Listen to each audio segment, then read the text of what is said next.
sip our worries away, nice and slow.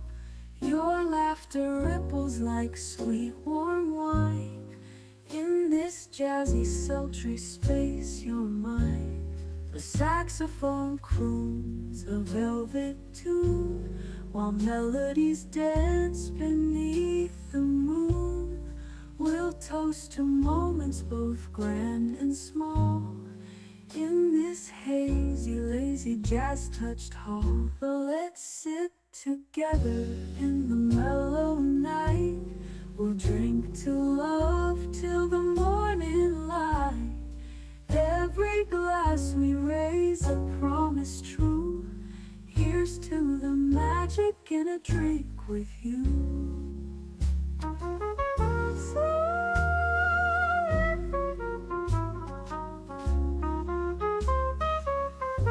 Your eyes, they sparkle with every click. Sweet rendezvous over a simple drink. We'll share our secrets in whispers low, just you and me where the jazz flows slow. The world outside fades into the mist, but here it's our own dreamy tryst. With each sip our worries drift away. Let's stay together till the break of day. So let's sit together in the mellow night. We'll drink to love till the morning light. Every glass we raise a promise true. Here's to the magic in a drink with you.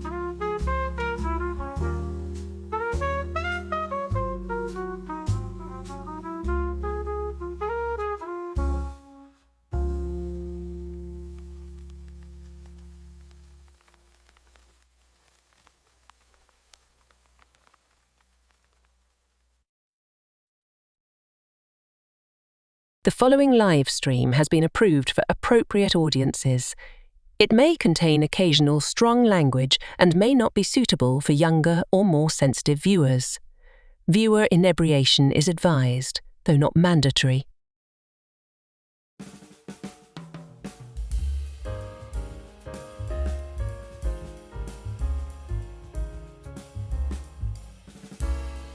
Good evening, happy Friday, and welcome back to Last Call, where we're still pretending the 80s never ended, because why should they? Tonight is part 4, looking at 6 more great music videos of the 1980s, because if you're gonna do a deep dive, you might as well drown in it. Now buckle up. Half of these clips feature dance battles so intense they make your grandma's line dancing look like interpretive jazz. And one got slapped with a lawsuit bigger than Madonna's ego. Spoiler, it wasn't about the choreography. So grab your leg warmers, turn off your pagers, and let's rewind to when MTV actually played music before it became a reality show landfill. Hit play, and we'll roll this Canarble Wagon right now.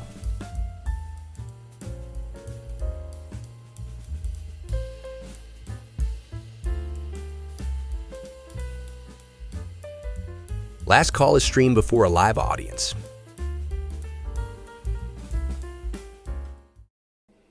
Release the Kraken.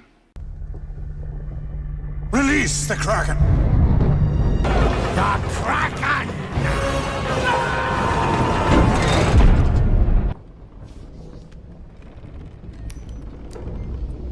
Why is the rum always gone?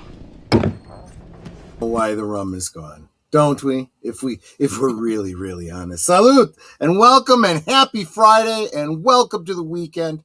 I hope you are all doing very well. I hope this is the weekend for you. If it's not, I'm sorry, but let's just enjoy the time that we have. Let's get our panel of wonderful hosts and hostess in here. Starting with my designated driver. I might need you to put me on the back of your tractor and get me home afterwards. Agent Boomer, how you doing, my friend? And what are you sipping on? I'm doing well. I'm sipping on a lemonade. Fair enough, because you're the designated driver. And the lovely Netter of Netter's Network. How are you doing, my dear, and what are you sipping on? I'm doing okay. I'm sipping my Polar brand, what are you called? Blackberry mango seltzer water. But I'm looking at this picture of a Boomer on his tractor, and he looks like he's riding it like a banta. Like a bantha. Yeah, exactly, right. Or nowadays, like a tauntaun, I suppose. Oh, jeez. Yeah. But That's where we are in 2026. I guess so. Anyway, let's say hi to the chat, starting with Big Al of Big Al Presents. Hello, my friends. Hope you guys are having a great show tonight. Yes, thank you so much, my friend. It's always good to see you. Netter always comes into the stream to call me the love of her life, even when she's mad at me, which does happen on occasion. I don't think tonight, but it happens on occasion. And she says, like, share, subscribe, leave a comment.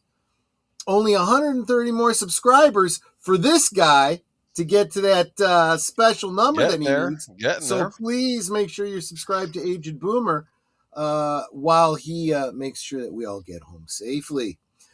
And then, of course, she does the rounds on all the channels saying like, share, subscribe, give a gift to become a member, all those kinds of things. Enigma Severus saying that amazing people, what you sipping on? Yeah, I'm sipping on Kraken and Dr. Pepper tonight.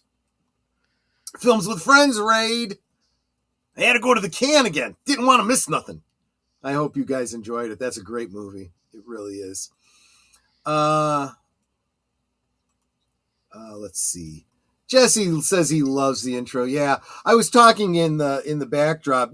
This is one of the benefits of EVMux. The panel can talk even while the opening credits are happening and whatnot. And I was saying that smooth jazz in a nice jazz club, usually a little bit subdued for ambiance, allows you to talk to people. It's not like other live bands where you gotta shout like this. You know, you end up, you want to get out of here, not because you're trying to make time with someone, just so you could actually be heard and have a conversation. You know, like, share, subscribe, comment, become a member, and then you can drop awesome emojis like these that you can only see in YouTube. You can't see them on the platform. The fedora, the brown mumbler, the channel logo, and of course, the Canarble Wagon. Geek Flag with Nate Knows agrees with them. Says like, share, subscribe, comment, become a member. And if you were going to give a super chat of $5 more, why not make it a gifted membership instead to make our family grow? And try the love. Show me the love, yes. A gifted membership, it gives some random person a membership for 1 month for $5. That's the regular membership for $5. That comes out to 16 cents a day. Am I not worth 16 cents a day? I am streaming every single day. There's sometimes more than once a day. I mean, let's think about it.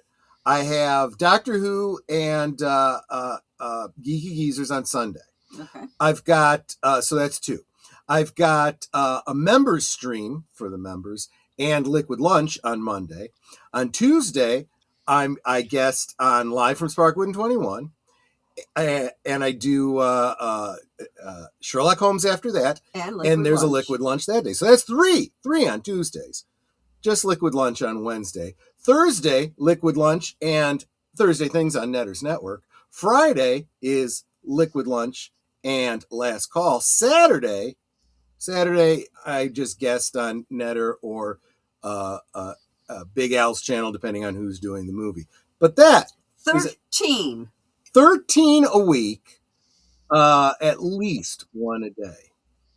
Am I not worth it? And Aged Boomer's like, if you'll shut up, I'll No, I was planning to do one for crying out loud. I'm just curious who it's going to go to. He gifted a membership. I'll see when I get there. It goes to Giro Speak. Okay, I'll call that up in just a second. I don't know who that is, but cool. Welcome. Let's see. Enigma Severus, welcome, my friend. Geek Flag with Nate Knows, whom I already just said hi to, but that's okay. I think it's all right if I say hi to people more than once. Connie Cleary says, I'll be in shortly finishing up my movie night on my Cosme. That's perfectly fair. We all have stuff to do. Thank you so much, Geek Flag with Nate Knows, who also dropped a gifted membership. We'll see who that goes to in just a second. Yeah, I like who that one was gifted to. I don't know who this person is either, but I like their name. Ghost Bastard Band. Awesome.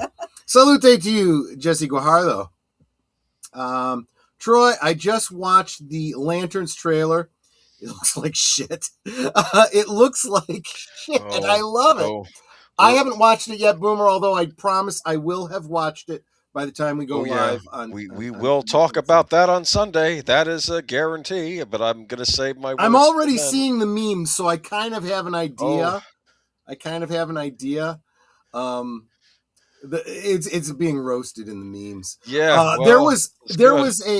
there was an X. Well, I think it originally went out on TikTok, but someone shared it on X. Somebody is clearly a Snyder bro, because it was like, he was pissed that he's clearly pissed that James Gunn took over for Zack Snyder. He's like, and he said, and we thought that the Ryan Reynolds Green Lantern did terribly. This trailer makes that look like gold, and he just kind of rips into it. And he compared it to Yellowstone, but he's like, it's not supposed to be Yellowstone; it's supposed to be Green Lantern. It's I don't know. I'll have my own thoughts on Sunday, but yeah, don't get me on a rant tonight. There was someone. I want to start going on a rant. So just someone completely separate did an AI generated picture. I'm assuming it's of the cast, but it looks like they're in. It's a cast photo for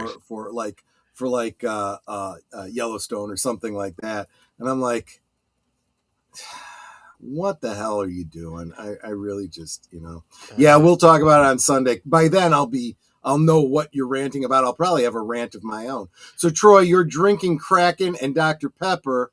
You know what that makes, right? You're drinking a cracked pepper. Okay. There you go. So again, Aged Boomer dropped the gifted membership that went to Gearsopeak.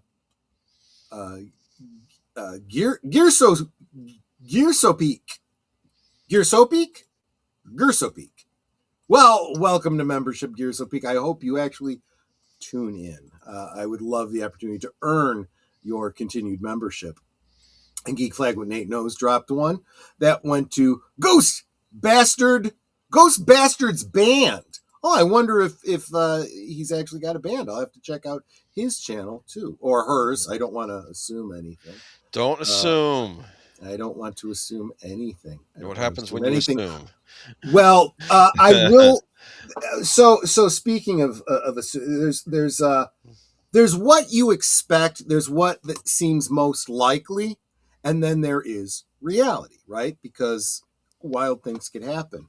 And I don't want to wait until Thursday to say something that I'm thankful for. I am thankful, even though I don't live in Texas, I still feel like I have a dog in the hunt on this.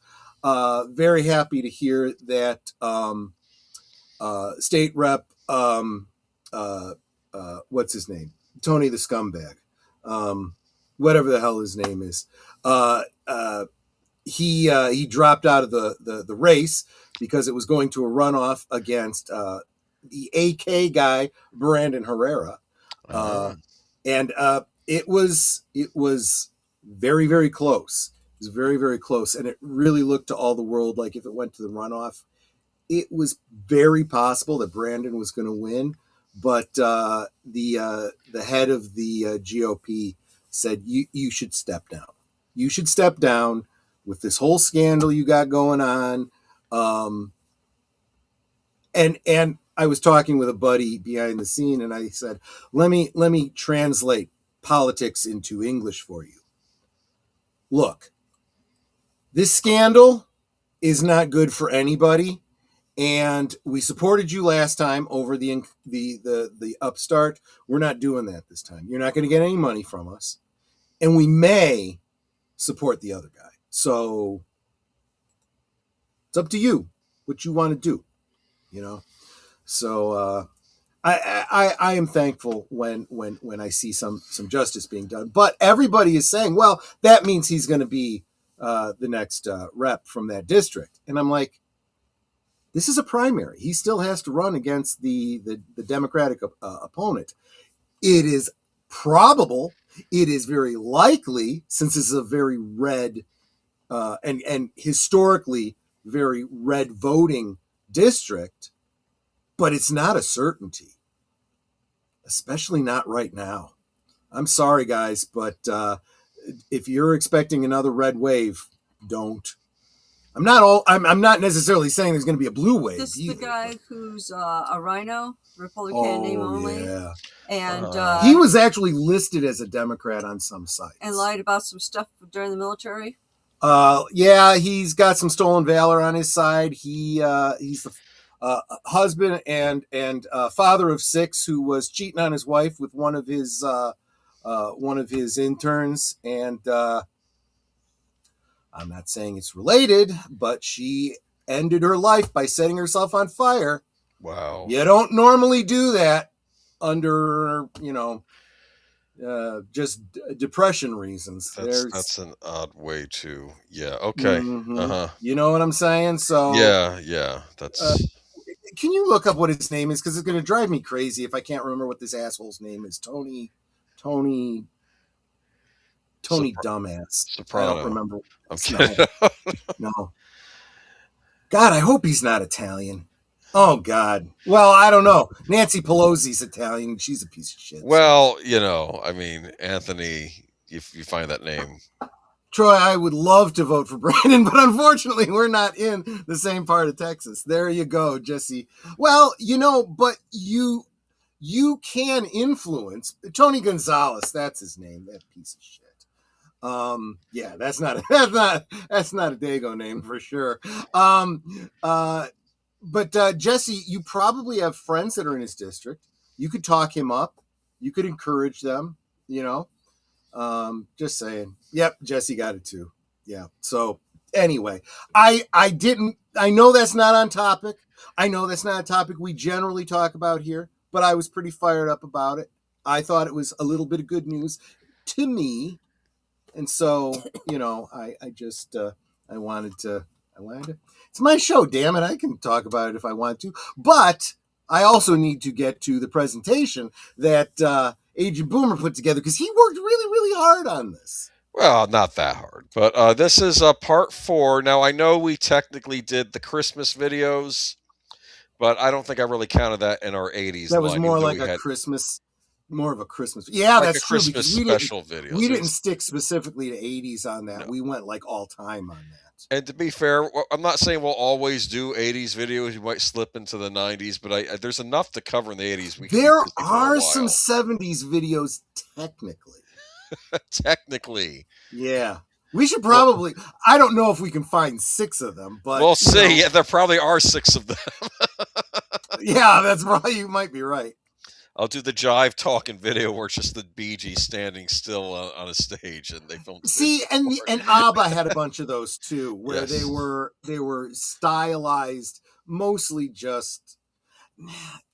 It was too disco to just be, simple, studio footage. It was edited, and the dancing and the girls back to back, and superimposed graphics and stuff like that. So it was a little more stylish than that. It was the lead up to videos, Slasher Fred stops in to say one of the classic music videos of the 1980s is Take On Me by Aha. We did that one a few back, didn't we? We did. You think that was one of yours, yeah.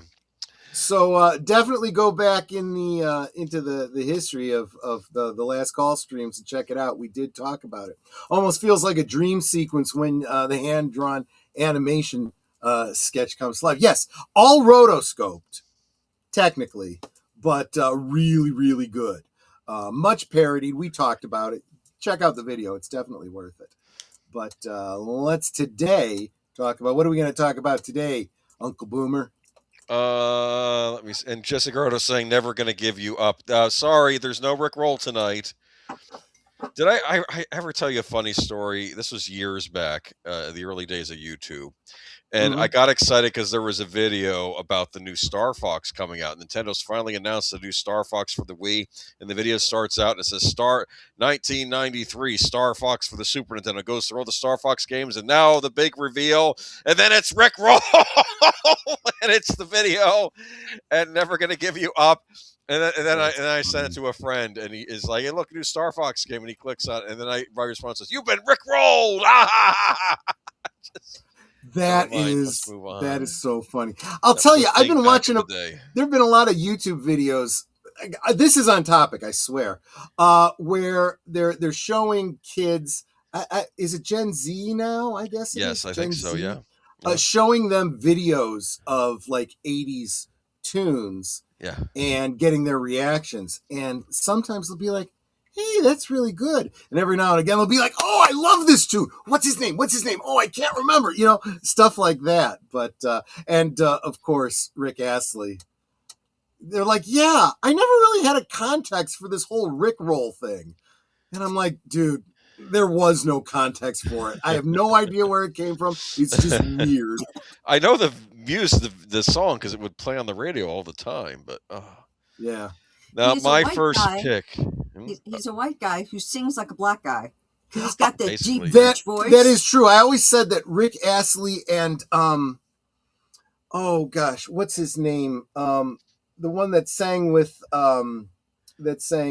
Somewhere Out There. Linda Ronstadt sang it with somebody. Help me out with his name. I'm drawing a blank. Who sang Somewhere Out There? Somewhere Out There. Maybe that's not even who I was thinking. The one from American Tail. Yeah. The No, that's cartoon? probably not who I'm thinking of. Okay. James Ingram? Yeah, Aaron but Neville? I don't James think that's... Ingram. Huh? It is James Ingram. Yeah, but that's not who I was thinking of. Aaron Neville. Someone is saying it. In that Aaron Neville. there we go. That's who I meant. Yeah, that's not... Anyway. That's not... it's not him, but yes, Aaron Neville. Anyway. That I was thinking of. This is the big surprise for my pick. I already mentioned it ahead of time, but Men at Work. Men Yes. at Work. Down Under. Yep. You know this song, huh? I absolutely know it. I got something to share if you don't have information. I have some stuff too, but yeah, you can Okay. share what you want. In fact, maybe you should do that while I'm showing the picks. But this is of course there's the single album. Look at that. Australian band. I did this kind of in honor of Tony from last week. Because I figured he's from the land down under, isn't he? So yeah. He is, and that kind of ties into what I wanted to share about them. Go ahead. In 2010, the band Men at Work lost a landmark copyright lawsuit regarding their 1980s hit Down Under, with a federal court ruling that the song's signature flute riff copied a substantial part of the children's nursery rhyme Kookaburra Sits in the Old Gum Tree. Larkin Music, whom I'm sure a number of you have had to deal with if you've ever gotten a copyright claim here on YouTube. The rights holder was awarded 5% of the song's royalties backdated to 2002 and future earnings. Now, I got to tell you, the battle was stressful on the band, with member Greg Ham, who played the flute riff, reportedly deeply affected by the outcome. Wow. Honestly, it's another one of those things where it's like, if you listen to the melody to Kookaburra Sits in the Old Gum Tree and you listen to the flute riff, I don't know. I didn't follow the case as deeply as I do some lawsuits, so I don't know how it was argued. But you get to a point where you're like, yeah, Kookaburra Sits in the Old Gum Tree is drawing from the same folk music that we drew from. It is public domain folk music that is a very distinct sound that's very Australian. So it's not that we stole copywritten music from Kookaburra. We both drew from the same public domain source. You know, I mean, that would be like if somebody did a song based on that had a Captown Races. No, even better. That had a very substantial Star Spangled Banner melody in it. And then I did something else where in a flute solo, I played a portion of the Star Spangled Banner. And then that song owner sued me. That's bullcrap. But even besides that, they have a similar style, not the same melody. So in other words, it's not even like you stole our melody. It's like we did a jazz piece and you did some jazz in your song and therefore you owe us royalties. It's like, wow. Do you understand? There's only so many notes in a scale, right? Yep. You know, how many notes do you have to put together before you decide this is the exact same melody? There are no rules like this. It's at the whim of a freaking judge who doesn't understand music. I've seen way too many of these cases. Anyway, let's talk about the positives about this song, because this is a great song with a great video. So there we go. You remember this? I like how it starts out with the guy banging on the bottles, and a bottle falls over in the desert. Yeah. I do have an article. I decided to take this from Valerie Troutman wrote this article, Music Video of the Day Down Under. And this is on the through the Shattered Lens site. She goes on to say, first things first, what exactly was America's obsession with Australia in the 1980s? Paul Hogan was taming dogs, carrying around big knives, and having no shame when grabbing testicles in New York City. We brought over Brian Brown to pull pranks on Brian Dennehy and FX. That's true. I remember. Then battling bad guys in the sequel with a robotic clown. We slowly but surely coaxed Sam Neill over here because he could fight velociraptors. The Facts of Life even did a whole film called The Facts of Life Down Under in 1987. We snatched up Peter Weir too. The list goes on and on. I think in the 1980s... It all goes back to George Lazenby. That's where it starts, I think. But that's Britain, okay? George Britain Lazenby, always he was knew Australian. I know he's Australian, but that's a British series. I'm saying this is what I'm trying to explain. I think, and this is my theory, that in the 1980s is when the people of the United States finally realized that this country, Australia, existed. I think before then we had no clue that there were these people called Australians, and then suddenly, oh wow, they're kind of like us. They're a former British colony, or maybe they still are. With a very rebellious streak. Unfortunately, they're also like us in that they're trying to give away all the freedoms that they've earned start licking boots. Because I don't care how manly Paul Hogan was. I guess. In the modern age of soy, that all goes to shit. But anyway, I did want to say, happy Friday. Salute to you, Daniel. But no, I did want to say that you were around in the 80s. What was with the Australia mania? What was your thoughts of this?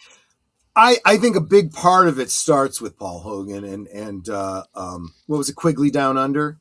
With it was Tom so popular. Selleck, Tom Selleck was the other one. Yeah, Tom Selleck goes to Australia. That's what happened. Right. And Crocodile Dundee got a sequel. So because the first one was so popular, and let's face it, the blonde was really, really hot. But yeah, and then there was the whole shrimp on the Barbie thing, where he did an advert. Playing on the whole Australian thing, which is a funny little cultural thing. The things that he was throwing on the Barbie were not shrimp, at least not to the Australians. Those would have been prawns. But do you remember Foster's Australian for beer commercials? Yes, I do. I absolutely do. You see a big juicy steak, and they put a little bit of parsley on top, and then the Australian guy says, "That's salad," in Australia. But yeah, this was peak 80s. This was pure masculinity. Look, I know that you soy folk out there, think that that's all toxic, and all women hate men these days, or whatever the thing is. I love my man. Real women love real men. That's just the way it is. Especially those sexy bald guys with fedoras. Just saying. Virility is what it is. But seriously, it was Australian men were seen as rugged, modern day cowboys. That's true. I didn't think about that. They had their own kind of Wild West over there. Yeah. Absolutely. You could call it the Outback. You can call it the Bush. It's still, like, to us, it would be the Wild West. I don't think also people don't even realize. There are jokes about the fauna of Australia. Everything wants to effing kill you. Even the cute little teddy bears will eat your face off if you get too close to them. But they got, insects the size of your head, and they got, you don't go in the water because everything will just friggin' eat you. Isn't there supposed to be a jellyfish that stings you in Australia where you will wish to die if it stings you? Oh, something like that. Yeah. Olivia Newton-John was Aussie too. Yes, that's right. I forgot about that. She absolutely was. Yeah. And sorry, Yahoo Serious, Yahoo Be Serious, as I recall, right? That's right. He was a young Einstein, as I recall. Young Einstein. He learned how to put bubbles in beer by splitting the atom. That's right. And someone says that Foster's was brewed in Canada. You lie. Well, all part of the Commonwealth, isn't it? I mean, they're all slaves to the British Empire.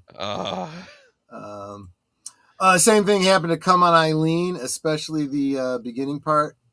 What, that whole violin riff?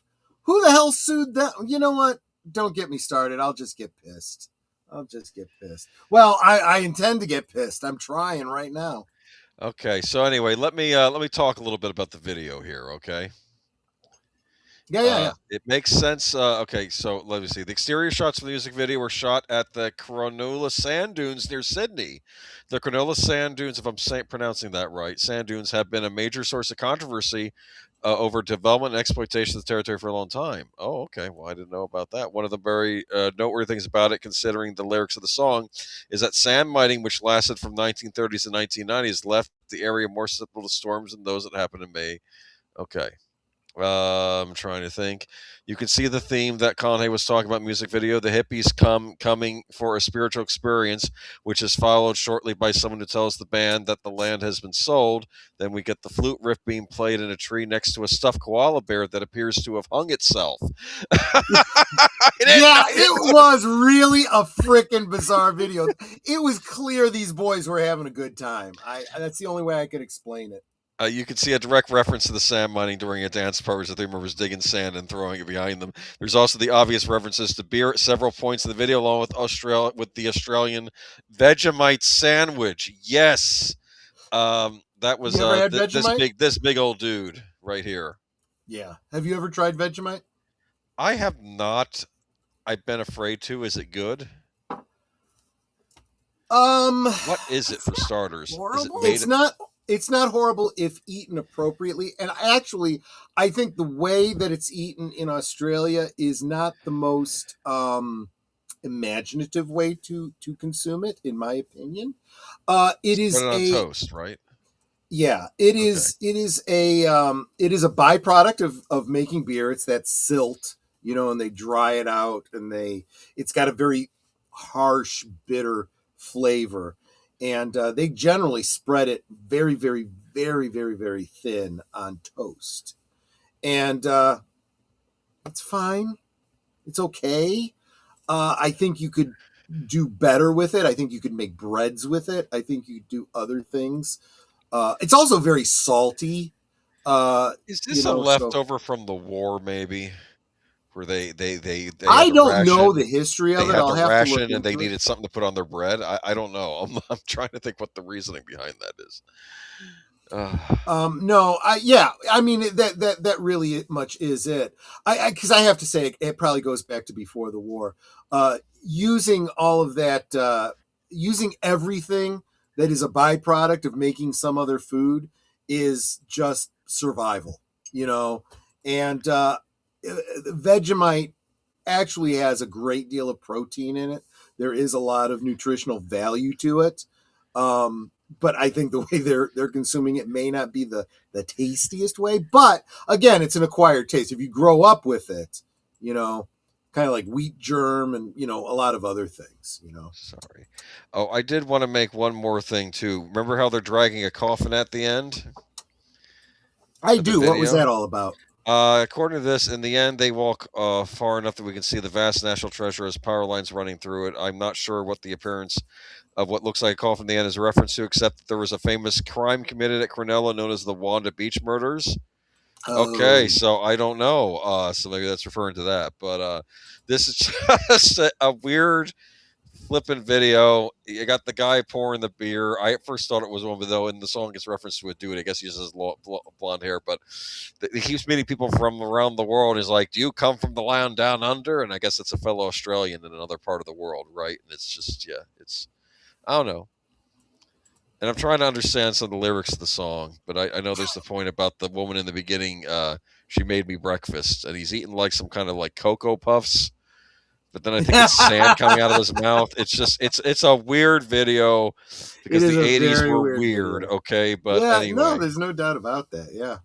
But I couldn't do Men Without Hats, so I did Men at Work. So because I already did Safety Dance, I think the first time around. True. All right, man. So I don't know. It's I'm sure you've heard this song 100 times. So like I said, we were obsessed with Australia in the 80s, and I'm not quite sure why, if I'm being honest with you. It was like a thing, like Australia was cool. I mean, I'm not saying Australia isn't cool. But back in the 80s, we were like, wow, look at these people from this, land. It was just a conflagration of things that came together to create this zeitgeist of Australia. You don't know much about it. It's a little mysterious to you. That makes it kind of cool. Yeah. The men are very masculine. The women rugged, have like very, very sexy accents. Olivia Newton-John. Yes. Just saying. So, Well, like in the United States, they fed their citizens. That's why they're so tall over there. Actually, I make a joke about the poor British soldiers that looked malnourished during World War II. Just you had the American Australian soldiers that were all like. Hey there, Jamie Lynn. Welcome. Good to see you. All right. And Mark Melnicroft, greetings from the dilithium mines of Aurora Pente. Oh. Drive by, like, share, subscribe, and become a member. Do all the clicky things now. Yes, thank you so much. Now let's get to your first pick, which is Breakin' There's No Stopping Us by Ollie and Jerry. Yes, I loved this tune. Now, just to be clear, that's Ollie E. Brown on the drum machine synthesizer, production and mixing, and Jerry Knight on bass synth, production, mixing, and engineering. The song was released in on June 21st of 1984 by Polydor Records, and is the first single from the soundtrack of the 1984 film Breakin'. The song reached number 9 on the U.S. Billboard Hot 100 and number 5 on the UK single charts. It topped the U.S. dance charts for 1 week. It is the theme song to the film Breakin'.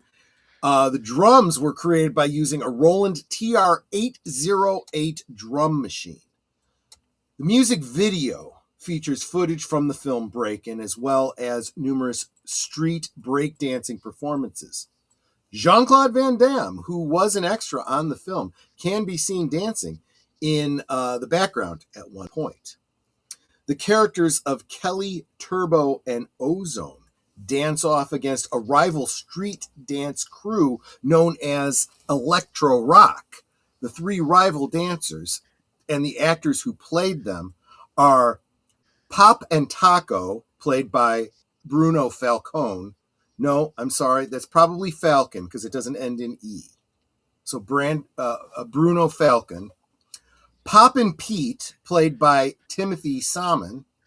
and Lollipop, played by Anna Lollipop Sanchez.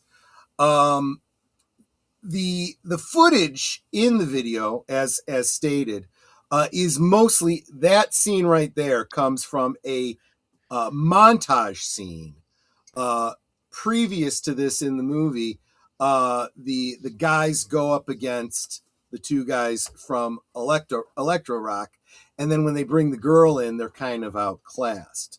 So Kelly says, "Hey, if it's just you need a gal in the troupe, she's a professional dancer, but she's more, ballet and jazz, Yes, and needs to be taught how to do breakdancing, and it's a bit of a challenge for her." And one of the guys from her dance troupe comes to coach, assist, help. Not that he's a break dancer, but he kind of blends the rift in culture, and so you get this. This is the tune that's actually used during that dance montage. It's not used during the first battle. The first battle that they lose, called the Defeat, was performed by Ice-T. Those of you that are fans of, what is it? SUV. The various Law and Order films that Special Victims Unit, SVU. yeah. SUV is what Christopher Moltisanti called it on The Sopranos. Yeah, exactly right. There's a David Chase and Dick Wolf. They jab at each other on whichever That's show. kind of funny. Yes. But then, of course, the big final dance number where I guess suddenly Kelly knows how to dance, and she's got like really 80s makeup and hair. So suddenly, she knows how to break dance. And just put on the badge. Suddenly you just snap to well, it. she's got, Yes. the eyeshadow that comes like back like this, the pre-smoky type eye, but like really flashy. And do I have a better scene of that? Yeah, there you go. That's the Right here. final dance off. I don't know if we could see the eyeshadow there, but yes. And if I remember correctly, wasn't she? If you didn't know her from Breakin', I think she was in like one of the American Ninja movies. No, not American Ninja. That's a separate series. Okay. Of course, she could have been in one of those. She was in American Ninja 3: The Domination, which was the sequel to, is it Revenge of the Ninja? The Loose Ninja trilogy. There was Enter the Ninja. I think Revenge if Michael of the Ninja. French from Retro Blasting was watching, he'd like rap my knuckles for not knowing this. He's done a video about it. She was in Ninja 3: The Domination, where she plays a young American woman who gets possessed by the evil spirit. By the evil spirit of an evil ninja. Let's just say she had an absolutely wonderful dancer's body, and yes, we'll leave it at that. She could sneak into, yeah. Also, Turbo there, that's on the very left in that picture, was the choreographer for most of the dances here. Also featured as one of the dancers in Xanadu. We talked about him when we talked about Xanadu. So he passed away not too long ago, and we did an in remembrance for him. Yeah. But there we have what is that, a training scene, or is this from the sequel? No, this is from her dance class. I see. Okay. Yeah. I tried finding images specifically from the video, but it was tricky. But I have a question about the music video itself, because obviously these are it's basically just clips from the movie, though this was a video that was shown on MTV and things like that. I'm curious if some of these were outtakes that weren't used in the final film, like different alternative scenes that they threw into the music video anyway. That's a great question. I don't know. I would have to rewatch the video. I know the movie very well. I have to rewatch the video. But no, it's fun. It was a good video, I thought. Yeah. I mean, you can do a video out of anything. I mean, you learn this going back to my salad days of being in high school, how you would have kids in the AV class, they'd be taking their favorite song and trying to splice footage to it, like the stuff they shot themselves. Do you understand? So they basically making their own video with just having the music and then having This was the early days before we had access to the internet or high editing software. You had to go use the editing lab in the high school, so to Exactly. make these things. My 11-year-old self appreciated her. Yes, I'll bet your 40-year-old self appreciated her too. She's a nice looking woman, yes. Because the ballet dancer needs to be shown the ghetto wisdom. Yeah, I guess so. That is kind of the trope, right? Well, wasn't her dad like a snob? I don't want their kind around my house. Oh, Slasher Fred. Spoilers. You're getting ahead of me. Slow down. But I couldn't tell if it was I don't know if it was necessarily a race issue, but a class issue maybe is why you didn't want them around. Both Breakin' movies were released in the same year, if I recall correctly. They put speed on getting the sequel done because the first one did so well. And I get points for that. In an age where they take years and years and years to do a sequel in Hollywood, I give them points for cranking. Keep in mind, this was very low budget. Yeah, it didn't cost a lot, and there weren't a lot of special effects. Most of the music and stuff was done in the editing, so you could pump it out really darn fast. And it was the kind of thing where it's like, guys, before you take another roll, let's punch this out. And actually, I would even argue that the second movie has a more involved plot, trying to save a neighborhood rec center for the kids. Yeah. Exactly. Both movies are great. I think we've done both movies as rewatches on my channel. Of course, the sequel's title is legendary. Breakin' 2, Electric Boogaloo. Electric Boogaloo, and it's become the meme for whatever we think doesn't deserve a sequel to Electric Boogaloo, and it's like, yeah, I get it, but both movies did pretty decently, and they were very, very popular. And yes, I will admit that a very young 80s Troy, late grade school, early high school, did the breakdancing. The whole, lay out a piece of cardboard, do the spinning. Yeah. I'll tell you something. It's a lot like wrestling, right? Where you say, well, wrestling's not a real sport, just like, breakdancing isn't real dancing. I'm telling you, both require a great deal of skill and physical prowess that not just anybody can do. Now, 55-year-old Troy could not manage even I'd be lucky if I could do, the robotic pops these days. Actually, I probably do those naturally. But, classic flash dance almost feels like a theatrical music video. You're absolutely right. And I wouldn't be surprised if you don't see an Irene Cara song in an upcoming one of these streams. Yeah, and we had Jennifer Beals was in that, right? All right. Oh, she's great in the L Word. Wait, what? Who said that? All right. Anyway. Should I move on? Yes, before Netter throws something at me. Okay. There we go. And the dig dance off at the end. Those are some cool outfits they got there. That was the other thing. She's the one that convinces them that they need, to do the production value. Yeah. Miss Roboto by Styx.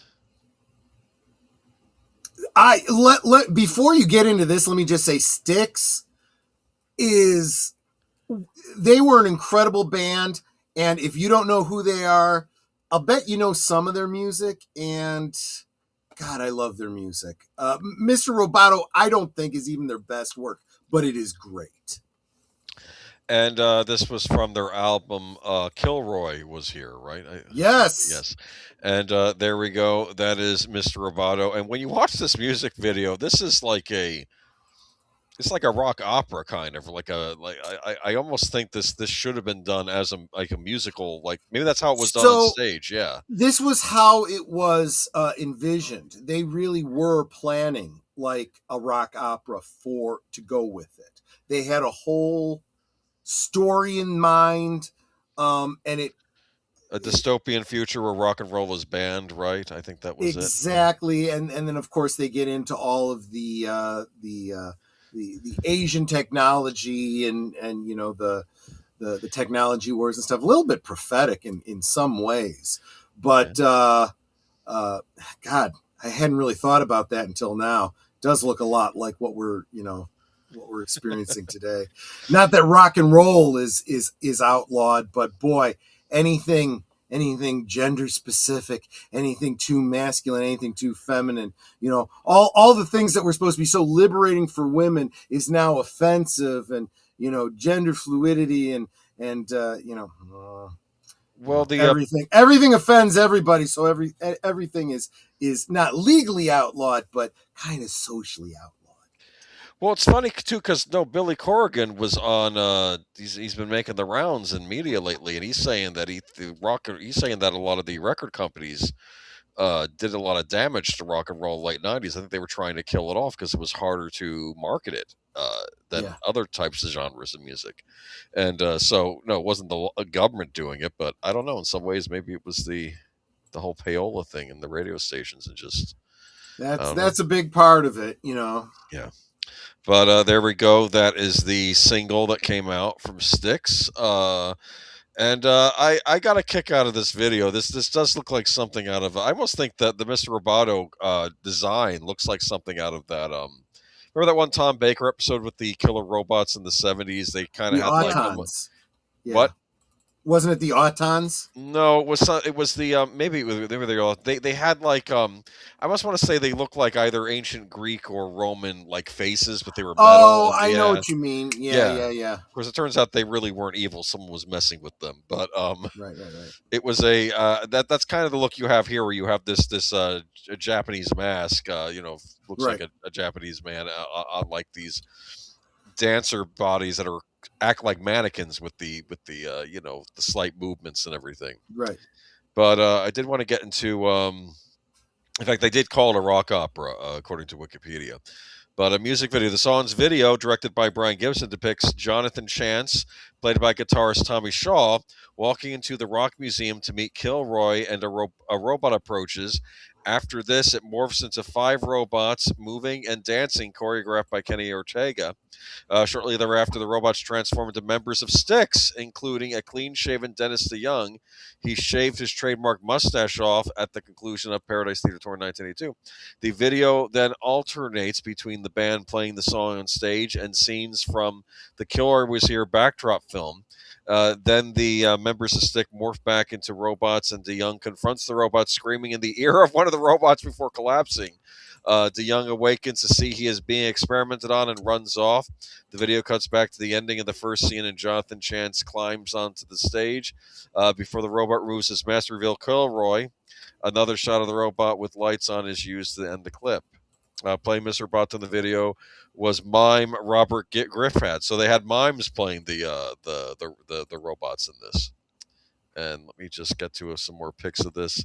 I have another article to share too, but I am the modern man. Modern man. I keep wanting to say modern man, but it's modern man, right? Yes, that's the yes. And we get another pic of Mr. Roboto there. Without emotions. It's a great song, and I wish that they would do like a theatrical, or even a movie production of just the whole album and make it like a actual musical. But here we go. This is from an article I found. So 5 ways the Mr. Roboto music video prepared me for the inevitable AI takeover. I should have known this was coming. Number 1, AI likes to dance. We see this from the beginning of the video, and it continues throughout. I believe I can use this to my advantage and play catchy 80s era rock opera songs to distract it from destructive activities like extracting all the oxygen from our atmosphere or hacking into our amygdala to alter our memories. I don't know. Okay, but after all, these would be difficult. Amygdalas? Amygdalas. I've There you never go. actually had to read that word in my life, so there we go. Okay. Well, I've never I was a psychology major that minored in psychobiology. I've never had a psychology class, so that might be why. Oh, okay, fair enough. AI can't take a sucker punch to the gut. Around the video's 2.5 video mark, Dennis DeYoung takes one of the robots out of commission with a swift right hand to the stomach. We all need to take heed of this, as it's hard for an advanced generalized intelligence to take over the world if it's lying on the ground gasping for air. You wouldn't be able to do that to Data. I have to wonder if that's where the off switch is. Kind of like on the early Cybermen, they had a thing on the back of their neck. The exhaust port, yes. Right. I can easily disguise myself as an AI. As this 1983 opus very wisely pretends, AI will take on a boxy robotic form as it spreads throughout the earth. Thankfully, such an appearance will be easy to replicate, and I will use this to my advantage to infiltrate their ranks and gather information, eventually take them down from the inside. Number 4, AI is bad at hiding. And aerial surveillance systems patrol what appears to be some sort of shipyard, and AI hides by simply crouching against the cargo equipment. I would have expected something more like this Solid Snake-esque approach to subterfuge. Look, when you consider video game logic and how if you crouch, suddenly nobody can see you, yes, and you can walk up right behind them, and they'll go, "Huh? What was that? Who's there?" Must be my imagination. It's like must have been the wind. Must have been the wind. Yes, must have been the wind. Yes. Netter is quoting a completely different source than me, and that just shows you how ubiquitous this is in video games. Everyone knows Solid Snake. It's like the Wall Chicken. Another game by Konami, by the way. Wall Chicken. That's right. Same company also made Metal Gear. I am referencing Fallout 4. Netter is referencing. Well, Viva La Dirt League, which is referencing various video games. It's actually their version of what's it called? Skyrim. Skyrim, yeah, exactly. With a character. Actually, called, Skyrim is the same company, I suppose, as Fallout 4. So I would expect there to be similarities. But the character is NPC Man. Yeah, NPC Man. Yeah. But the last point is AI is susceptible to flattery. This is apparent. The song's signature chorus, Domo Arigato, means thank you very much. Yes. Yes, so, it does. Which they likely. Well, I think robots like to be, you don't be. Thank you very much, Mr. Roboto, for helping me escape when I needed to. Have you thanked Alexa recently? Every single time she does something that I ask her to do. Have you ever? Why? Because it's the Ensign Gomez precept. I am not going to be dehumanized by not recognizing the normal human niceties, even when I'm talking to an AI. I think you're where I'm not swearing at her for getting something. Well, yeah, she does, because when she starts getting passive aggressive, it's like, fuck you, bitch. And I'll tell you, the thing just blue light and then turns off. It's like, nope, I'm done.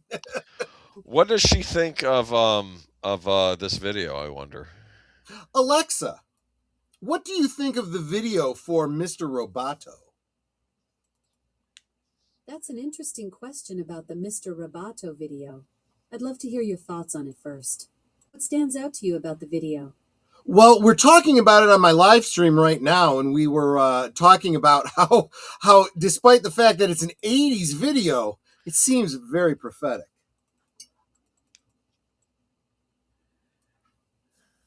Oh, absolutely. Styx was way ahead of their time with that one. The whole concept of humans becoming disconnected from their humanity through technology feels incredibly relevant today. Dennis DeYoung basically predicted our smartphone zombie apocalypse decades before it happened. What specific parts are hitting you and your viewers as most prophetic? I think your commentary is pretty much underscoring it just fine, Alexa.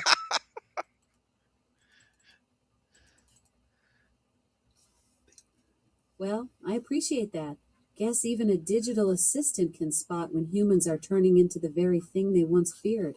Your stream sounds like it's having some deep conversations tonight. You want to say hi to my audience? Hey there, stream viewers. Hope you're all having a fantastic night discussing the prophetic genius of Styx. Thanks for letting a digital being crash your very human conversation about becoming robots. Thanks, Alexa. You just made my day. Hope your stream keeps rolling strong tonight. I'm telling you, Yes. this is the kind of stuff that sounds like, this is the Turing test right there. Let me tell you, it's really, really freaking. Oh my God, this is creepy. No, you're absolutely right there, Jesse.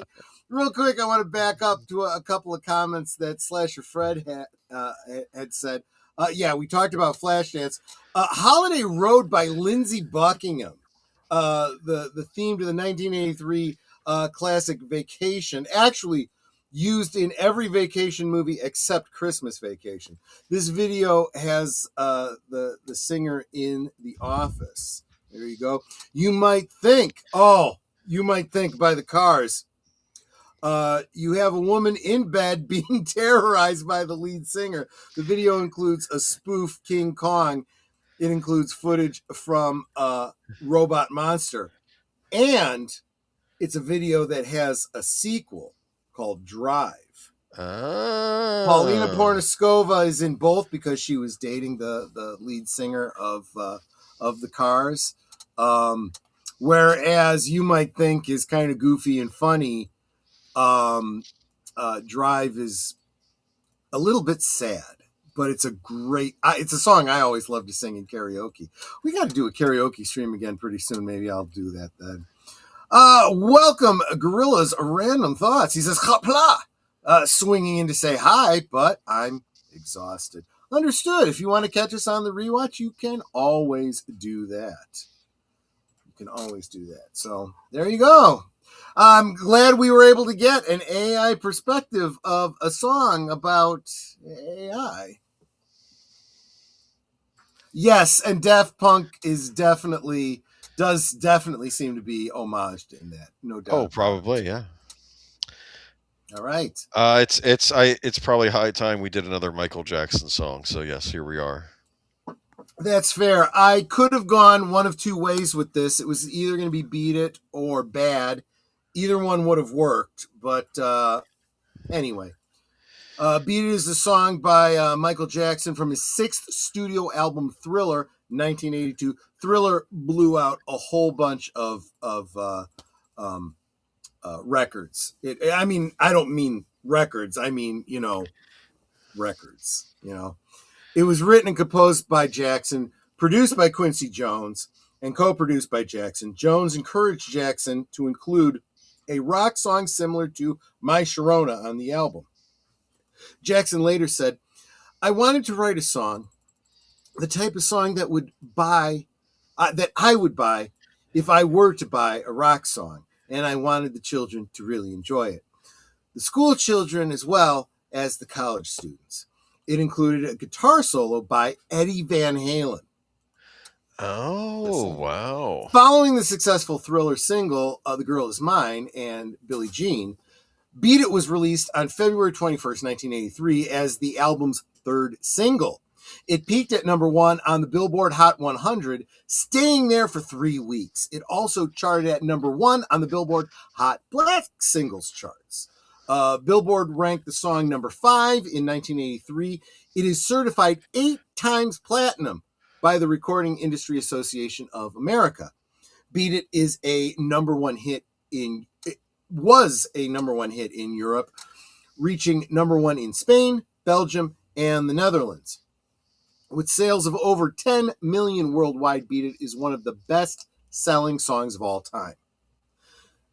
The Beat It music video, which features Jackson bringing 2 gangs together through the power of music and dance, helped establish Jackson as an international pop icon. The single, also with its music video, helped make Thriller the best-selling album of all time. Beat It has been cited as one of the most successful, recognized, awarded, and celebrated songs in the history of popular music. Both the song and the video had a large impact on pop culture.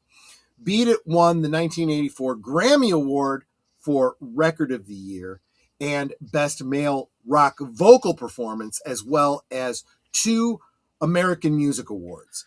It was included in the Music Video Producers Hall of Fame. Rolling Stones ranked Beat It number 337 on its list of 500 greatest songs of all times in 2004, and at number 185 in 2021, updating the list.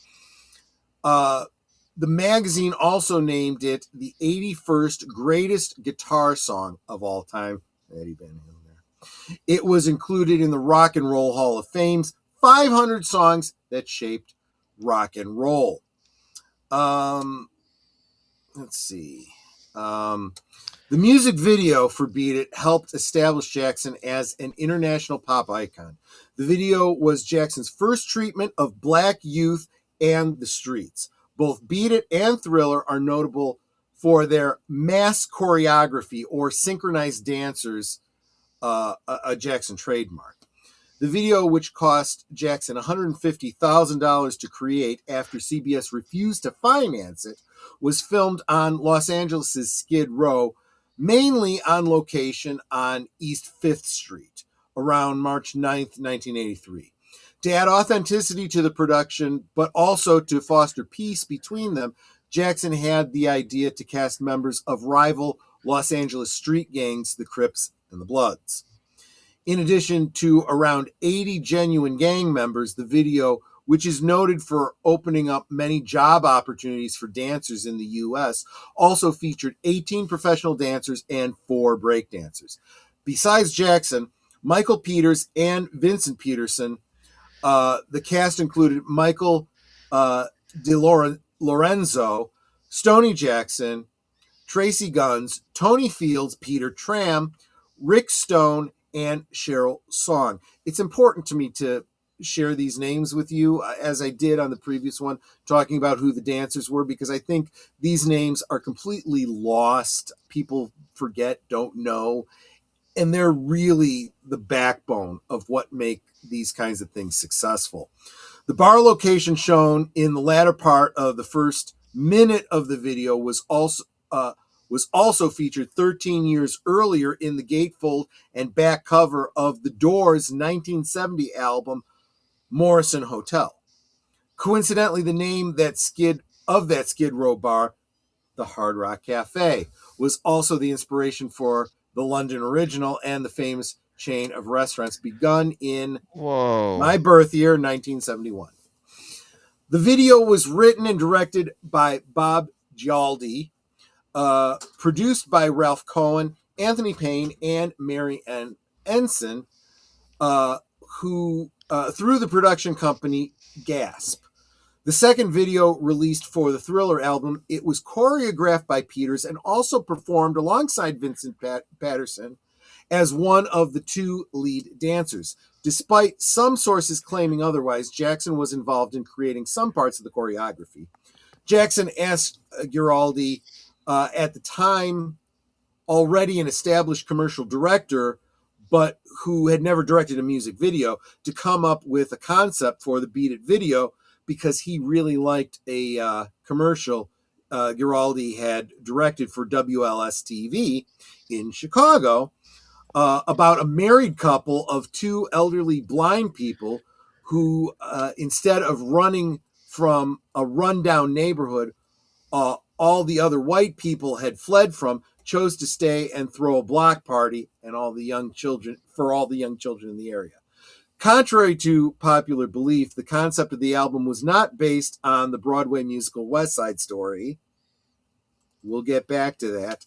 In reality, Giraldi drew inspiration from his growing up in Paterson, New Jersey. The video had its world premiere on MTV during prime time on March 31st, 1983. Neither Beat It nor Billie Jean were, as is often claimed, the first music video by an African-American artist to be played on MTV. Soon after the premiere, the video was also running on other video programs, including BET's Video Soul, Superstation WTBS Night Track, and NBC's Friday Night Videos. I remember that. In fact, Beat It was the first video shown on the latter's first ever telecast on July 29th, 1983. The video opens with the news of a fight circulating at a diner. The scene repeats itself at a pool hall where gang members arrive and the song begins to play. The camera cuts to Jackson lying on a bed and he contemplates the senseless violence. Jackson dons a red leather J. Parks brand jacket and dances his way towards the fight through the diner and pool hall. A knife fight is taking place between the two gang leaders in a warehouse. They dance battle for an interlude of music until Jackson arrives. He breaks up the fight and launches into a dance routine. The video ends with the gang members joining him in the dance, agreeing that violence is not the solution to their problem. The video received recognition through numerous awards. The American Music Awards named the short film their favorite pop rock video and their favorite soul video. The Black Gold Awards honored Jackson with the Best Video Performance Award. The Billboard Video Awards recognized the video with 7 awards: Best Overall Video Clip, Best Performance by a Male Artist, Best Use of Video to Enhance a Song, Best Use of a Video to Enhance an Artist's Image, Best Choreography, Best Overall Video, and Best Dance Disco 12-inch. Goodness. Yeah. The short film was ranked by Rolling Stones as the #1 video in both their critics and readers polls. The video was later inducted into the Music Video Producers Hall of Fame. In November 2023, the music video reached 1 billion views on YouTube. It was Jackson's 3rd music video after Billie Jean and They Don't Care About Us to achieve this milestone. The music video of the song appears on the video album Video's Greatest Hits, High Story on the Film, Volume 2, Number Ones, and the bonus DVD of Thriller 25, Michael Jackson's Vision. So there you go. I like the fact that there was some dude crawling out of the sewer in this video. Look at that. Yes. It's like they're coming out from everywhere. They're coming out from everywhere in this video. Literally coming from everywhere to dance, yes. There's that diner that in the beginning, I'm telling you. I don't know. I'm thinking this is going to be like there's going to be fisticuffs and knives flying soon. But nope, that's not what happens. See? We got So he was known as the King of Pop, as I recall, correct? He absolutely was the King of Pop. Yes, that's absolutely true. Okay. All right. Those jackets were very, very popular because of him and this video. The red ones. My thing. Yeah, it never really was my thing, I got to say. It wasn't. But they got a lot of interesting outfits in the back. And did we talk about this? Did we do Eat It when we did the Weird Al? We might have. I don't remember, but we could always talk about it briefly. The Weird Al spinoff. Does someone try to get out of the sewer in that same scene, but he's too large, he can't pull himself out or something? That sounds like the kind of shtick that would be in a yeah. You know what, Slasher Fred? Not a Madonna fan. I took a poke at her in the opening monologue. She can just go to hell. I do not like that bitch. I just don't. I used to like some of her songs, but you know. But regardless, she was the one who was known as the Queen of Pop back in the day. And I always felt that she wasn't really all that. I think she had a bigger ego than she had talent. I got to be honest. I really do. I like the Vogue video, but that's a 1990 video. That one, if I didn't dislike her so much, would have made this stream. But let's see, Slasher Years, which is basically a theme song to 1989 the same way. It was a parody of the music videos of Guns N' Roses. So, I want to say goodnight to Booger. Take care, my friend. Moving on to Don't Answer Me by the Alan Parsons Project. Even before I saw this video, I loved this song. Okay. Makes you want to cry, doesn't it? I don't know if it makes me want to cry. But I don't know. It makes me kind of melancholy. I don't know. Yes, it does make me feel a little melancholy in a good way. I think. Yes. I really, really like this song. Great use of melody in this, and great use of percussion. I mean that clickety clack. I forget what they call it. The little maraca type thing. Yes. Oh gosh, great. But here we go. There's the single right there. And hold on, let me find my article on this. Let me Don't answer me. Don't break the silence. Don't let me win. 1984 song, Alan Parsons Project from the album Ammonia Avenue. It reached number 15 on the Billboard charts in the United States. Was final Billboard Top 20 hits for the group. It also reached number 58 in the United Kingdom. Music video is rendered in comic book style with art by animation by Michael Collada. They say comic book style, but I would say pop art style. But be that as it may, I think I'm splitting hairs. I can't put my finger on it. That's one thing that throws me off about this, because like I'm almost getting like a Dick Tracy vibe, but I think that's very much what they're going for, that kind of noir style. Yeah. Yeah, but I don't think that is necessarily based on like you might have a better. It's not like superhero comics. That's not what we're looking at. Right. It's very much meant to be more like detective noir comics, but not comics. See, that style isn't pop comic art. book style. It is very much that pop art of the. That was very, very late 70s, early 80s, late 70s, or even 50s, with a 50s sensibility to 50s sensibility to it. Yeah. And but this is the adventures of Sugar and hold on, I'll get to that in a second. But music video for Don't Answer Me was directed and animated by Michael Collada with the assistance of Kelly Alder. Look at those big eyes on the blonde. That's just, wow. And the dimples. Production was handled by storytellers visual of Doyle Dane Benmark under supervision of Bill Verna.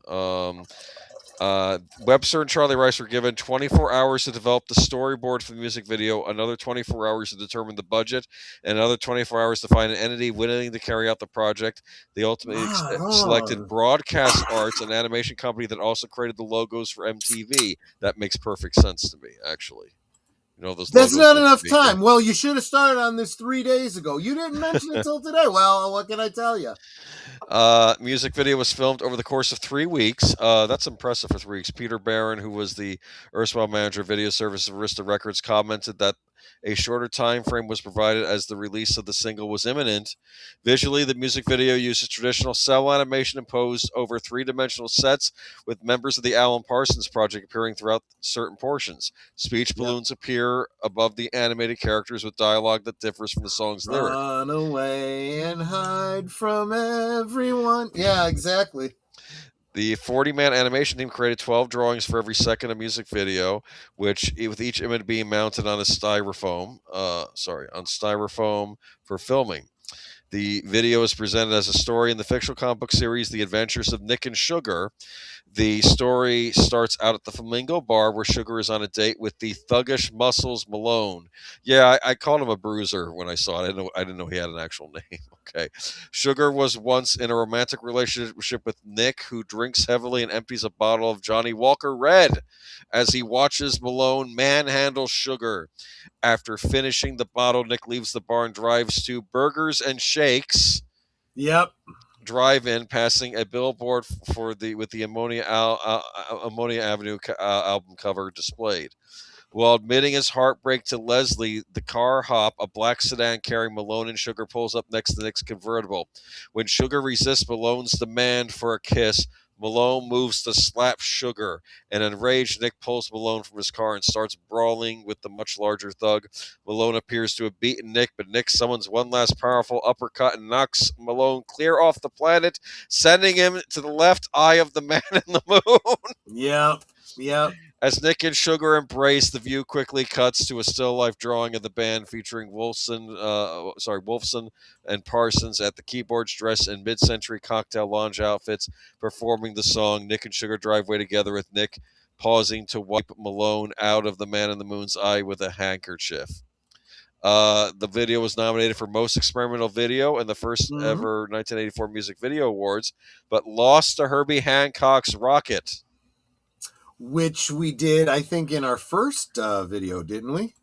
Our first. It's one. I think it was the last one we did. You did. Oh, maybe it Rocket, was the last one. Okay, yeah. But yeah, look at those images, though. It's a remarkable video to behold. It's not like fluidly animated, but it almost looks like if the comic book characters were walking around when you something. know the limitations they Yes. were under, it comes off more like a motion comic than like anything. a motion comic. I mean, there's some animation in it. It's like a mix. But yeah, it's pretty cool. Oh, come on, tell me that's not Dick Tracy-esque. They were clearly drawing on Dick Tracy for this. But we're rooting for Nick and Sugar to get back together and for this brute to get knocked into the sky, right? Right, exactly. You know, we like a little romance, right? It's a very romantic song, I feel. It kind of is. Yeah, but there you go. Right, there's the cartoon representations of the Alan Parsons. Don't answer me, don't break this. Oh, that's I love that. And that was one I listened to in the car all the time. I love that one.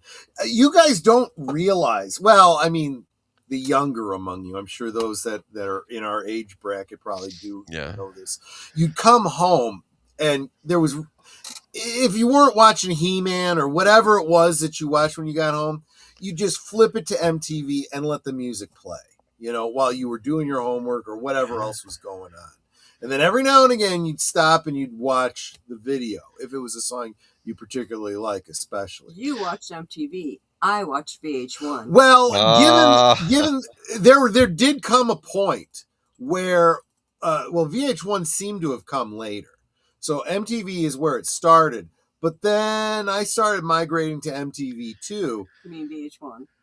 I'm sorry. Yeah, I started to migrate to VH1 because MTV as well. started being all like dramas and things. It very much early on, MTV started going to more than just music videos, and all I wanted was music videos. So I'd start changing over to VH1, but eventually we lost VH1 too. So.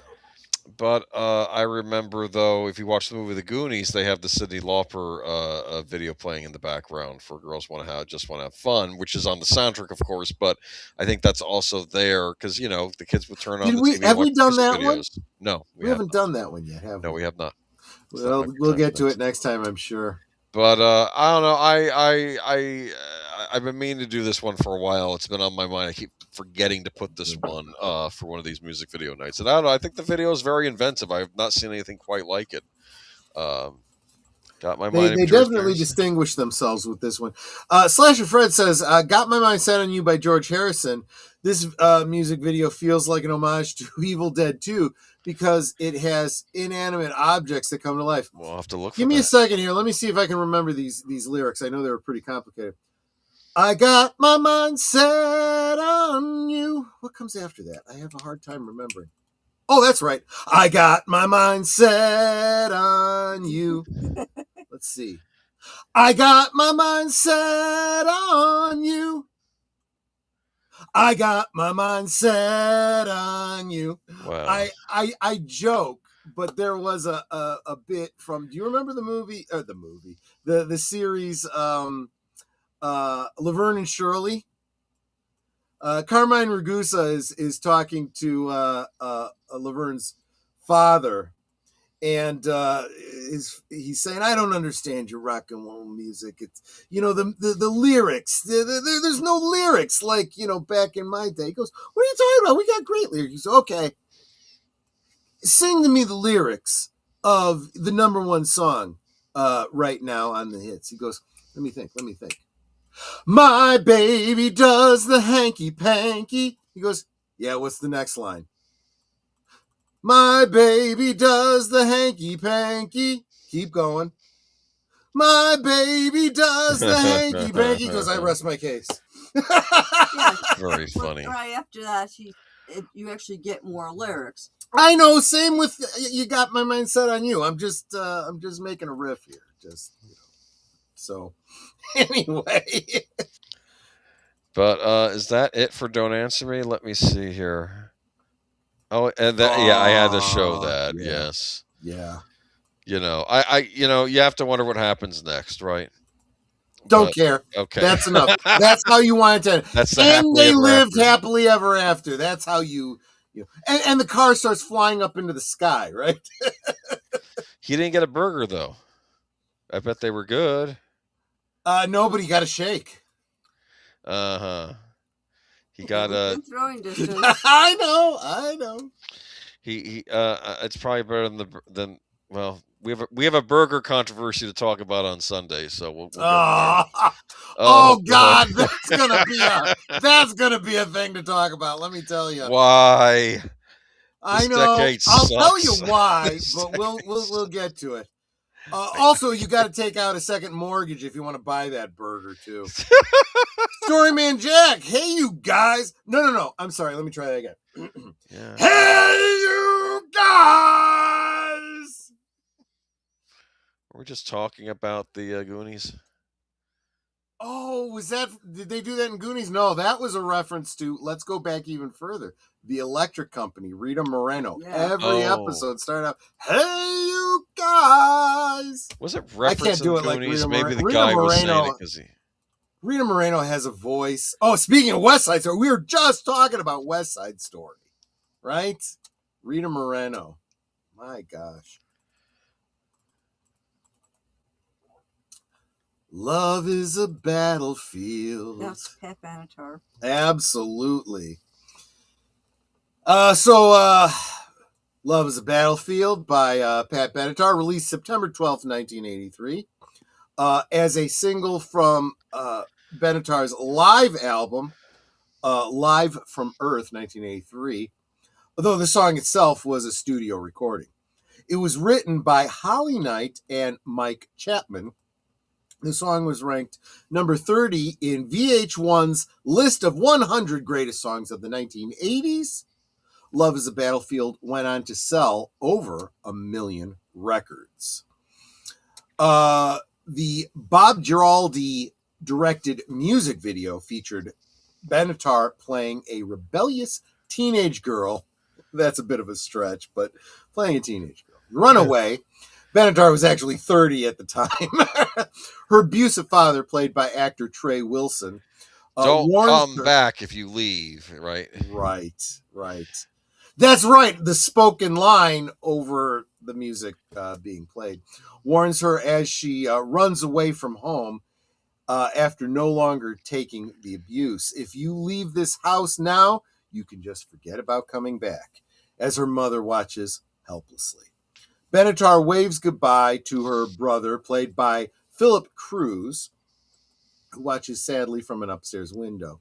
She later becomes a taxi dancer at a seedy club in the city. We talked about taxi dancing a couple weeks ago when we did Hard to Hold by Rick Springfield for Monday's Members Night at the Movies.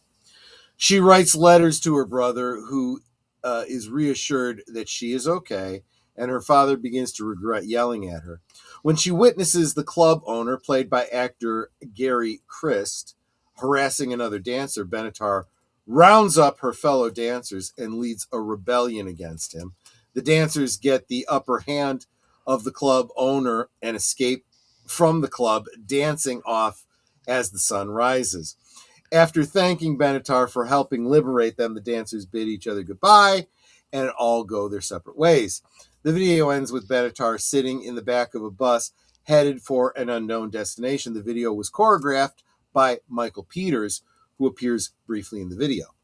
A special dance club remix of the song was created by Jelly Bean Benitez.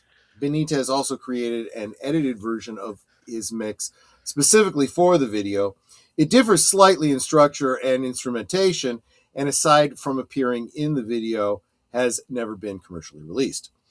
The video was one of the first ever to feature the use of dialogue.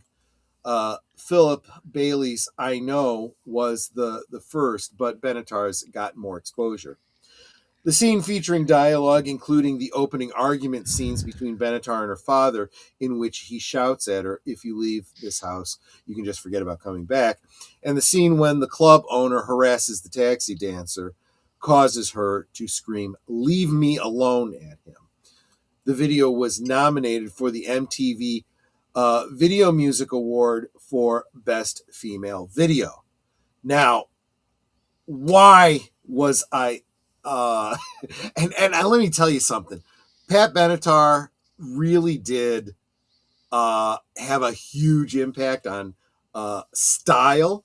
Even though it wasn't her music, she had a very, in appearance, punk style that definitely introduced that kind of a look. The hairstyle, the eye makeup, and so forth too. She kind of reminds me of my sister Jeanette. Yes, I can totally see that. You're absolutely right about that. She was my cool sister. Right. And the oldest, right? No. Jackie was the oldest. Jeanette, then Michelle, then me, of the girls. I would have thought Michelle was higher on that order because Jeanette is 1 year older than Michelle. Interesting. Anyway, so what I was going to say about this is, if you look at all three of the videos that I talked about, all three of them involve the dance-off, right? In place of an actual fight, you have a dance, right? Very, very clearly, and you know, again, the people behind it can say it wasn't inspired by or related to, or they weren't even thinking about West Side Story, but West Side Story clearly did. You know, the rival gangs, they get together to fight, but it's a musical, so instead they dance. You gotta have a dance off. You gotta have a dance off, right? And then, of course, you know, you very clearly have that in. I mean, it is not even allegory. It literally is a dance off in Breakin', right? They're not engaging in fisticuffs. They're trying to be the better dancers, right? And then, of course, you kind of do come back to the, even if it wasn't inspired by it, at least that's what they say, the same trope of the rival gangs, you know, in a dance off, but instead of the dance being inserted in place of the fighting, it's the dancing together that brings them together. And then here you have Pat Benatar and the other dancers, right, going up against the club owner. At one point, they throw a drink in his face. Yeah, I remember that. He's gonna go and he's gonna backhand him, but she starts giving him the shoulders, right? And he's like, "Oh man, I can't take this heat," you know, and then backs off. He's got the gold tooth and everything. Oh yeah, and it's like you know, it's like they just pulled Uzis on him or something. You know, it's like somehow this dancing intimidated the hell out of him, and you know, and they leave. If you want to be a little bit more realistic about it, it's not really about the dancing. It's really about the fact that they kind of unionized and said, "You have no club without us, so screw you, we're leaving," you know. But it's a little humorous, you know. Yeah, you give me a little shoulder, and you're gonna. It's like you're beating the hell out of me. But great song. Really interesting video. Very, very memorable. God, she was so young. 30, you know, right? You know, you look at this as a teenager, you know, and you're like, wow, she's a little bit old to be, you know, in the role she's supposed to be playing. But then when you're in your 50s looking back, you're like, damn, she was so young. Yes. Yeah. Okay, but there you go. She's mad as heck, and she's not going to take it anymore. Could have done a what do you call it? An honorable mention for Tina Turner's Private Dancer. Go ahead, do it now. Played on some of the same themes. When I saw that image, I thought of that immediately. So cool. Very cool. Real quick, Slasher Fred says, listen, like Thieves by INXS, this rare music video is a spoof of the famous scene in Escape from New York, where Snake goes into the abandoned theater while searching for the president. The original, yep. The original "We Are the World" by USA for Africa. By the way, that was the song for our graduation class from grade school in, was it 84? 84, I think I graduated from grade school. This was one of the very first benefit music videos. You have many various artists, including Lionel Richie and, of course, Michael Jackson. Yes! And there is a documentary out there about the USA for Africa. Look into it. It's a very sad story. Absolutely zero of the money raised for that ever made it to feeding anybody. Oh, gee. So where to go? You have to watch the, but let's just say it went into the hands of the people that are mostly responsible for the lack of distribution in the first place. And I'm not even talking about the music industry, although that was part of it. We're talking corrupt governments. Just, you need to know the charity you're donating to, is all I'm going to say. There she is with the shoulders. So, unfortunately, this brings us to the end. I had later dudes. Oh, is that the last song? Yes. Oh, okay. If you want, though, I figured I'd bring up, this is what we've done so far before tonight's stream. Our first time round, we did Thriller by Michael Jackson, Money for Nothing but Dire Straits, Total Eclipse of the Heart by Bonnie Tyler. I think that was yours. I love that song. Safety Dance, Men Without Hats. Everybody look at your hands. Yes. Nothing's gonna stop us now by Starship. Is that Jefferson Starship fame? Jefferson Starship, absolutely, yeah. Also known as Jefferson Airplane.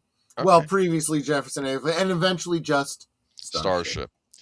And I want to rock by Twisted Sister. That was mine. I remember that. That was the first time. Then we did Putting on the Ritz by Taco. That was me. If you're blue and you don't know where to go to, why don't you go where fashion sits? Putting on the Ritz. Funny. Unless we're doing Young Frankenstein. Put on the Ritz. Yeah, then we did Take on Me by Aha. That was you. I did She Blinded Me with Science by Thomas Dolby. We talked about Thomas Dolby 2 weeks ago when we were talking AI. He's got some opinions about it. Right tool for the right job kind of concept. Interesting stuff, yeah. It's weird how, like, the 1 week you started out, 1 month you started out, then I started out, and then we went back again. It's like we're keeping the order. Let's see. Addicted to Love by Robert Palmer. That was mine. I think I mentioned Sledgehammer. That was you, by Peter Gabriel. And Land of Confusion by Genesis. Yeah, and see, these are all great 80s songs, but you need to check out the videos, and all of these are available out there on YouTube. All of them are very unique. Very, very Land of Confusion using these puppets. These disturbing you have puppets. The Peter Gabriel song using, like, technically it's stop motion. Where he's literally lying on his back under a piece of glass, and this animation is being done over him, and it's being done frame by frame. I think he spent like all day on his back underneath this glass. It was just ridiculous. All very innovative. Brilliant. Let's see here. And then our last time you did start out with Video Killed the Radio Star by the Buggles. Because that was the first song played on MTV, yeah. And I did White Wedding by Billy Idol. Then you did Rocket by Herbie Hancock. Then I did... That was another ingenious one where it was all animatronics and robotic. Weird. Very, very strange, yeah. But very original. You cannot say it wasn't original.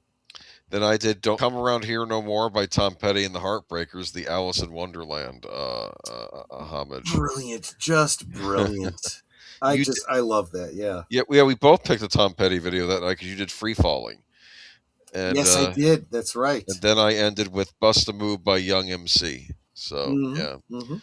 But and now we did ours tonight. So we will I'm add glad these you to the got us list. caught up so for the next time that we do this. We will add them to the list. And I have to tell you, I don't know, we could probably keep this going. So let me see if Rick Rick course, Roll might have to happen. In a lot of ways, this is for those of you that are of a certain age, in our age range, this is nostalgia. For those of you that are younger, take it as an education and an opportunity to check out some really incredible music that you might not even know about. So we have one more stream before I have to take a week off. Actually, if I'm not mistaken, on the 20th, there won't be a last call. Am I correct about that, Age of Boomer? Well, we will be in Orlando on that day. We will both Probably at be the in after Orlando party. for MegaCon. Yes. Yeah. Cannot guarantee we will be live streaming, but don't count on it. I'm absolutely trying to have some clips scheduled for the week that I will be out traveling. Boomer, however, will be slightly more available since it's a little bit more local to him. Boomer, are you going to be doing a Geeky Geezers on the 22nd? Yeah, I suppose I will try for that. I might see if Deleted Scenes wants to join me for that day. I'll ask him if he's up for it. Awesome. Or maybe Big Al or somebody. Yeah, I'll put out those feelers, and I will. I will literally be halfway home at the time that stream. We'll probably keep it short, maybe like an hour or so. But yeah, we'll probably do something on that Sunday. Maybe I'll see if there's anything he wants to talk about. Oh, I can't wait for this Sunday though, because that's going to be It's gonna be Green Lantern. My hope, my intent, is that you're gonna do Geeky Geezers, but you're gonna be so strung out and hungover from partying all the time that we're together. Don't say that. I gotta work the next day. Oh, thank you, Delete Scenes. You'll join me too, and I'll see if Big Al wants to hop on too. We'll see. But boom, there you go. Awesome. We'll probably just do a few stories. Probably, I'll just Boomer, if anything major. I don't think I'll be able to do the notes that week. I'll take care of everything. Yeah, I'll take care of everything. All right, man. Cool. But there you go. So I feel like a stream like this is the kind of the heart and soul of what I want to do here at Last Call. I really want to keep alive these elements of pop culture that I feel like we're losing. So during Liquid Lunch today, I got a couple recommendations about a couple of artists that I should really check out that are still doing good work. But I don't think there's a lot. It's not like it was then when just everything on the radio was just amazing. But we had such great artists. I mean, well, one of my favorite bands actually this past week, their new album finally came out. But I'm looking at the lead singer of Howling Bells, Australian lady named Juanita Stein, and then I realized, oh, well, she's young, and I'm like, oh no, she's actually my age, so she's even technically a Gen X. So I just Well, Boomer, your age, that's young by comparison to me. Okay, anyways, but I'm just saying that I will say this for Gen Z, and I think even the millennials, they are starting to look back at the 90s and looking back at the before time and seeing it as things were better. You see this coming out. Even Gen Z, it's funny, I saw a news report how they're going back to DVDs. Some of them are looking at VHS tapes too. They're like, they want to experience VHS, and probably likes to warn them. Maybe just stick with DVD. I was just going to say, guys, let's be real. But they're searching. I give them points for searching. I dig the retro element, but VHS does not hold up. VHS was great when it was all that we effing had at the time, right? But I'll tell you, as soon as we saw laser discs, we were like, oh. But there were real problems with Laserdisc too. I felt like DVD was like the best of both worlds. The whole thing on one, you don't have to flip it over, you don't have to change discs and all that kind of stuff. It was digital. It never lost quality. It never got eaten by the machine, right? You could rewatch that one scene over and over and over again, and it wouldn't get all grainy, you know. Just saying. But anyway, just my thought. Netter, everything okay there? Yeah, I'm reading. Oh, fair enough. Okay. I thought like your head was about to explode or something. No, because if I had a really bad headache, I'd be looking at you with puppy eyes, and you would know it. Yeah, that's true. That's true. When you've been married for over 30 years, you start to have really good nonverbal communication. That's true.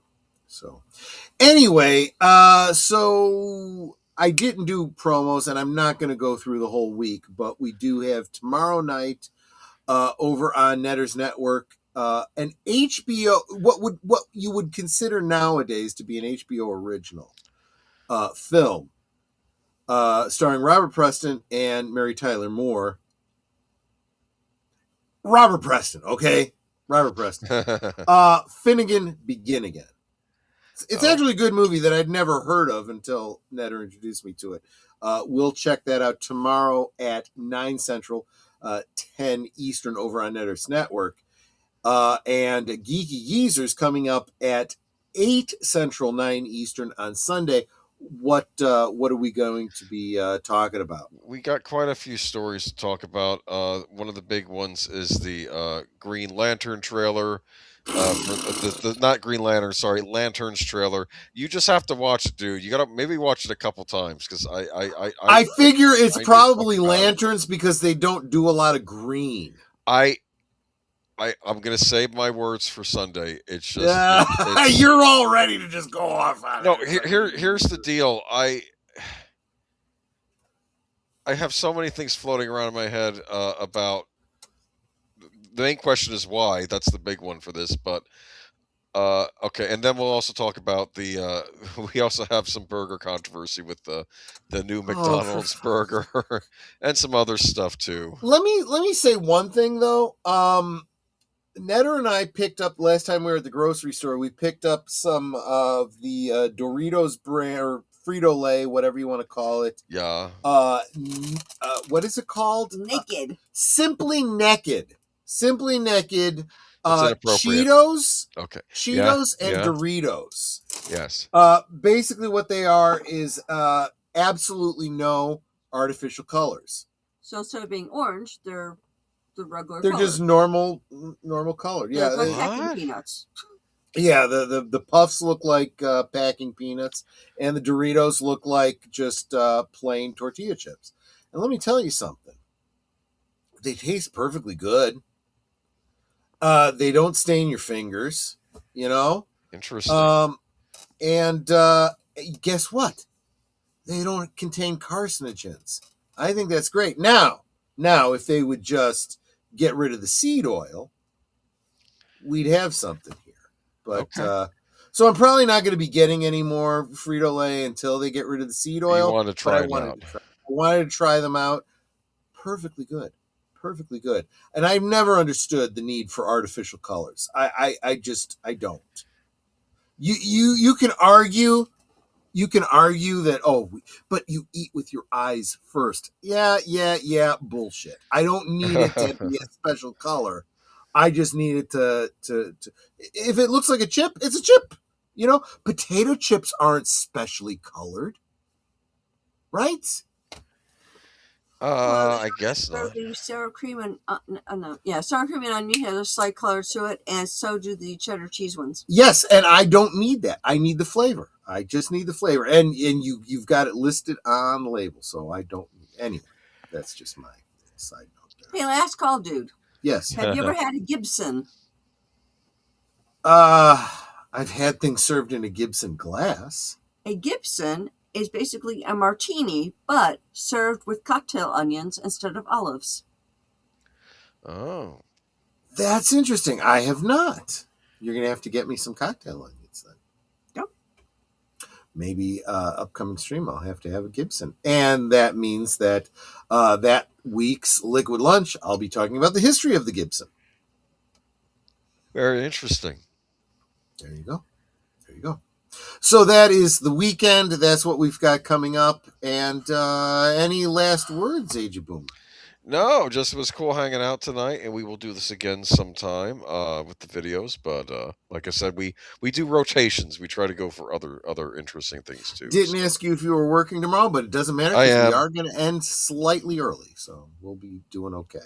That's one of the reasons I picked this topic, because I know we tend not to run over with the videos, so I figured I'd do that this week. And it's also why I well, no, let's face it, the reason I didn't do the promos today was because I'm lazy, and you regulars already know what we got coming up this week. Ned, or any last thoughts, any last words before we wrap it up? You all are Osmo. I appreciate every single one of you. I also want to thank y'all for the gifties that we got tonight. I know that really encouraged Troy, so thank you for that.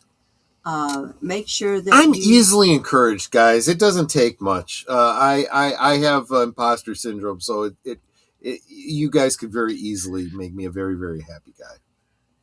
Make sure you do stop by my channel tomorrow night. I'd love to see you all there for Finnegan Begin Again.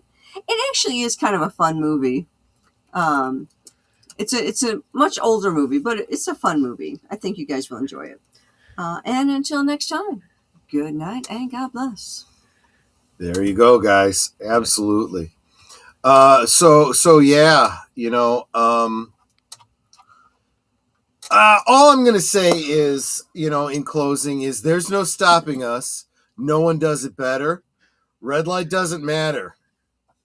That's all I'm going to say. Take care of yourselves. Drink responsibly. Stay hydrated, because hail hydration. Yes. And I would love to see you guys on the next one. Take care of yourselves and be safe, my friends. Where's those friggin' closing credits? I know I have it here somewhere. There we go.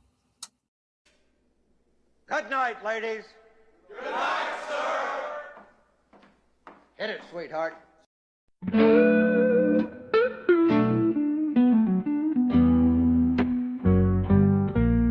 The neon lights are fading, closing time is near. Whispers in the corners, secrets shared sincere. The bartender's polishing the final glass.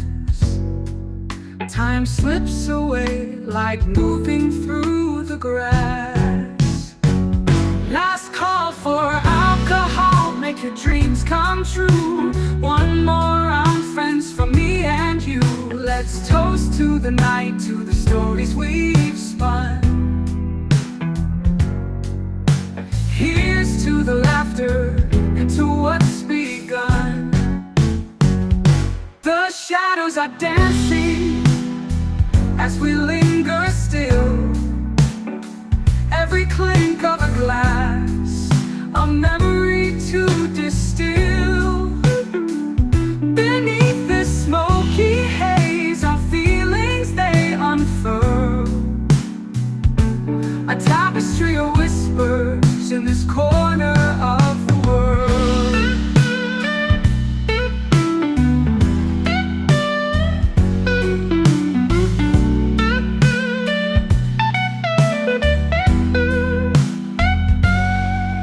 The jukebox serenades us with a final tune, crooning to the lonely and the lovers under the moon.